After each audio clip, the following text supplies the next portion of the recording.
Hello friends, welcome to Pandina's சமையல். இன்னைக்கு நம்ம பார்க்க போற ரெசிபி என்னன்னு பாத்தீங்கன்னா ஒரு சூப்பரான கிறிஸ்பியான முறுக்கு எப்படி பண்ண போறோம்ங்கறத தான் பார்க்க போறோம். நம்ம ஏற்கனவே இன்ஸ்டன்ட்டா மாவு வச்சு பண்ணியிருப்போம். பச்சரிசி மாவு வச்சு தேங்காய் பால் முறுக்கு பண்ணியிருப்போம், அரிசி மாவு முறுக்கு பண்ணியிருப்போம்.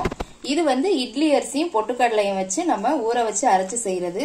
இது ரொம்ப கிறிஸ்பியாவும் டேஸ்டாவும் இருக்கும். நிறைய இன்கிரிடியன்ட்ஸ் எல்லாம் இதுக்கு தேவையில்லைங்க. பாருங்க எவ்வளவு நொறு நொறுன்னு சூப்பரா கிறிஸ்பியா இருக்குதுன்னு. இந்த முறுக்க நாம இன்னைக்கு எப்படி பண்ணலாங்கிறத பார்க்கலாம் வாங்க.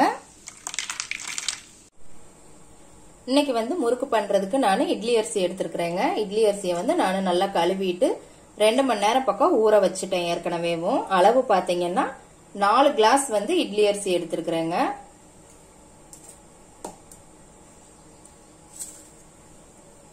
ரெண்டு கிளாஸ் வந்து பொட்டுக்கடலை, 4 கிளாஸ் அரிசிக்கு 2 கிளாஸ் பொட்டுக்கடலை, பாதிக்கு பாதி எடுத்துக்கணும். இப்ப வந்து இந்த பொட்டுக்கடலையை நல்லா பவுடர் பண்ணி எடுத்துக்கலாம். பாருங்க ஒரு மிக்சி ஜார்ல போட்டு நான் நல்லா நைஸா பவுடர் பண்ணி எடுத்துக்கிட்டேங்க. இதை ஒரு பாத்திரத்துல மாத்திரலாம். இப்ப இந்த மிக்சி ஜார்லயே நம்ம அரிசியையும் போட்டு நல்லா நைஸா அரைச்சி எடுத்துக்கலாம். நான் அரிசி 4 டம்ளர் ஊற வச்சதுனால 2 டைமா போட்டு அரைச்சு எடுத்துக்க போறேங்க. இப்ப பாதி அரிசி தான் நான் மிக்சி ஜார்ல போட்டிருக்கிறேன். 2 டைமா போட்டு எடுத்துக்க போறேன். நீங்க கொஞ்சமா போட்டீங்கன்னா ஒரே டைம்ல நீங்க மொத்தமா அரைச்சு எடுத்துக்கலாம். பாருங்க நான் 2 டைம் இப்ப அரைச்சு ஊத்திட்டேங்க மாவை. நல்லா நைஸா அரைச்சுக்கோங்க. இப்ப இந்த மாவோட நம்ம அரைச்சு பொட்டுக்கடலைய ஜலிச்சு போட்டுக்கலாங்க. பாருங்க நல்லா ஜலிச்சாச்சு. இந்த மாதிரி திப்பி திப்பியா இருக்கிறத வந்து உள்ள போட வேண்டாங்க. இதை நீங்க சட்னி இதை அரைக்கும் போது இதை சேர்த்துக்கோங்க. இப்ப இதை தனியா எடுத்துடலாம். நீங்க இந்த மாதிரி திப்பி திப்பியா இருக்கிறத போட்டீங்க அப்படின்னா நம்ம எண்ணெயில போட்டு பொரிச்சு எடுக்கும் போது வெடிக்க ஆரம்பிக்கும். அதனாலதான் நம்ம ஜலிச்சுக்கிறது. இப்ப அடுத்து இதோட என்ன சேர்க்கலாங்கிறது பார்க்கலாம். இதோட 2 ஸ்பூன் வந்து கருப்பு எள் சேர்த்துக்கோங்க. 1 ஸ்பூன் வந்து ஓமம். ஓமத்தை வந்து இந்த மாதிரி கையில போட்டு லேசா இந்த மாதிரி நசுக்கி போடுங்க. அப்பதான் அதோட வாசம் வந்து நல்லா இருக்கும். உங்களுக்கு ஓமம் போட விருப்பம் இல்ல, சப்போஸ் இல்ல அப்படின்னா நீங்க 1 ஸ்பூன் இந்த இடத்துல வந்து சீரகம் சேர்த்துக்கலாம். 1/2 ஸ்பூன் பெருங்காயத்தூள், 2 ஸ்பூன் வந்து தனி மிளகாத்தூள். இது வந்து மீடியம் காரம் தாங்க இருக்கும். உங்களுக்கு காரம் ஜாஸ்தி வேணும்னா நீங்க ஜாஸ்தி சேர்த்துக்கலாம். தேவையான அளவு உப்பு. இப்ப இது எல்லாத்தையுமே நல்லா மிக்ஸ் பண்ணிக்கலாம். பாருங்க நல்லா மிக்ஸ் பண்ணியாச்சுங்க. இப்ப இதோட ஒரு குழிக்கரண்டி அளவு எண்ணெயை வந்து சூடு பண்ணி இந்த மாதிரி ஊத்திக்கோங்க. எண்ணெய் அல்லது பட்டர். இத நல்லா ஒரு கரண்டியை போட்டு பிசைஞ்சுக்கோங்க. கை வச்சிடாதீங்க. நல்லா இந்த மாதிரி எல்லா மாவோடையும் அந்த எண்ணெய் சேர்ற மாதிரி மிக்ஸ் பண்ணி விட்டுக்கோங்க. பாருங்க எண்ணெய் ஊத்துனதுக்கு அப்புறம் நல்லா மிக்ஸ் பண்ணியாச்சுங்க.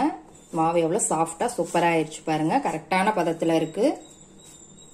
உங்களுக்கு டைட்டா இருந்த மாதிரி ஃபீலா இருந்ததுன்னா லைட்டா தண்ணி தெளிச்சு பிசைஞ்சுக்கோங்க இதோட சேர்த்து. அதே மாதிரி தண்ணியா போயிருச்சு, மாவு நீங்க அரைக்கும் போது தண்ணியா போயிருச்சு அப்படின்னா இதோட கொஞ்சம் நீங்க கடலை மாவு கூட சேர்த்துக்கலாம் திக்கா இருக்கிறதுக்காக. அவ்வளவுதாங்க. பாருங்க நல்லா இந்த மாதிரி பிடிக்க வர அளவுக்கு இருக்கணும். சூப்பரா மாவு ரெடி ஆயிருச்சு. இப்ப அடுத்து நம்ம முறுக்கு உலக்குல போட்டு பிழிஞ்சு எடுத்துடலாம். முறுக்கு உலக்குல வந்து நான் இன்னைக்கு இந்த பிளேடு தாங்க எடுத்திருக்கிறேன். அதாவது முள்ளு முறுக்குன்னு சொல்லுவாங்க இந்த இதுல சுடும் போது. உங்களுக்கு எந்த டிசைன் விருப்பமோ நீங்க அந்த டிசைனே எடுத்துக்கலாம். இதை வந்து நம்ம இன்னைக்கு இந்த முறுக்கு உலக்குல மாட்டிடலாம். உலக்குல வந்து மாவு ஒட்டாம இருக்கிறதுக்காக ஒரு 1/2 ஸ்பூன் எண்ணெய் எடுத்து இந்த மாதிரி இந்த உலக்குல சுத்தி ஊத்தி விடுங்க. இப்ப ஒரு கடாயில எண்ணெய் ஊத்தி வச்சிருக்கிறேங்க. ரீஃபண்ட் ஆயில் தான். மீடியம் ஃபிளேம்ல வச்சு ஹீட் பண்ணுங்க. ஹை ஃபிளேம் வச்சு ஹீட் பண்ணாதீங்க. உங்களுக்கு போட்ட உடனே அப்புறம் முறுக்கு கருக ஆரம்பிச்சிடும். மீடியம் ஃபிளேம்ல வச்சு ஹீட் பண்ணிக்கோங்க. இப்போ கொஞ்சம் மாவு எடுத்து உலக்குல ஃபில் பண்ணிக்கலாம். இப்ப இந்த மாதிரி ஒரு கரண்டி எடுத்துக்கோங்க. அரிகரண்டி இந்த மாதிரி குப்பரை போட்டுக்கோங்க. இதுல இந்த மாதிரி சுத்தி விடுங்க. ஒண்ணு மாதிரி ரவுண்டா. பாருங்க எவ்வளவு சூப்பரா வந்திருக்குதுன்னு. உங்களுக்கு டைரக்டா நீங்க அடுப்புல போட்டீங்க அப்படின்னா கையில அனல் அடிக்க ஆரம்பிக்குங்க. இந்த மாதிரி கரண்டியில போட்டீங்க அப்படின்னா ஈஸியா இருக்கும் உங்களுக்கு. பாருங்க எவ்வளவு அழகா வந்திருக்குதுன்னு. இப்ப இதை நம்ம எண்ணெயில போட்டுடலாம். இப்ப எண்ணெய் சூடாயிடுச்சான்னு பாத்துடலாம். கொஞ்சம் மாவு இந்த மாதிரி எண்ணெயில போட்டு பாருங்க. எலும்பி வந்தது அப்படின்னா நம்ம போட்டுடலாம். நல்லா சூடாயிருச்சுங்க எண்ணெய்.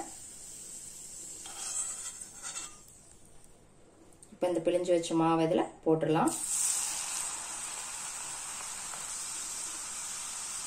உங்களுக்கு அகலமான கடாயா இருந்தா நீங்க 4-5 கூட போட்டுக்கலாங்க. நான் சின்ன கடாய் வச்சிருக்கனால ஒரு 2 மட்டும் போட்டிருக்கிறேன். இப்போ இதை பெரட்டி போட்டுக்கோங்க. கரண்டி யூஸ் பண்ணாம இந்த மாதிரி ஒரு குச்சியோ இந்த மாதிரி ஒரு சிக்குவலியோ வச்சு பெரட்டி போடுங்க. மீடியம் ஃப்ளேம் மட்டும் வச்சுக்கோங்க. நுரை அடங்கவுமே நம்ம எடுத்துடலாம். இப்போ நுரை அடங்க ஆரம்பிச்சிருச்சுங்க. நம்ம ஏற்கனவே முறுக்கெல்லாம் செஞ்சிருப்போம். தேங்காய் பால் முறுக்கு, அரிசி மாவு முறுக்குன்னு இன்ஸ்டன்ட் மாவு வச்சு செஞ்சிருப்போம். இது வந்து டிஃப்ரெண்டா நம்ம இட்லி அரிசியை போட்டு ஆட்டி செய்யறது. இது ஒரு வகையான டேஸ்டா இருக்குங்க. அந்த முறுக்கோட வீடியோவையும் பாருங்க, டிஸ்கிரிப்ஷன்ல லிங்க் கொடுக்குறேன் உங்களுக்கு. இப்போ இது நுரையெல்லாம் அடங்க ஆரம்பிச்சிருச்சு, நம்ம எடுத்துடலாம். பாருங்க, சூப்பரான முறுக்கு ரெடி ஆயிருச்சு. எப்படி இருக்குன்னு செஞ்சு பார்த்துட்டு கமெண்ட்ல போடுங்க. லைக் பண்ணுங்க, ஷேர் பண்ணுங்க, சப்ஸ்கிரைப் பண்ணுங்க. கூடவே பெல் ஐக்கான் பட்டனையும் அமுக்குங்க. மறுபடியும் வேற ஒரு ரெசிபியோட சந்திக்கலாம் ஃப்ரெண்ட்ஸ். அன்போடு சமைத்து ஆனந்தமாய் உண்டு இன்பமாய் வாழுங்கள். வாழ்க வளமுடன்.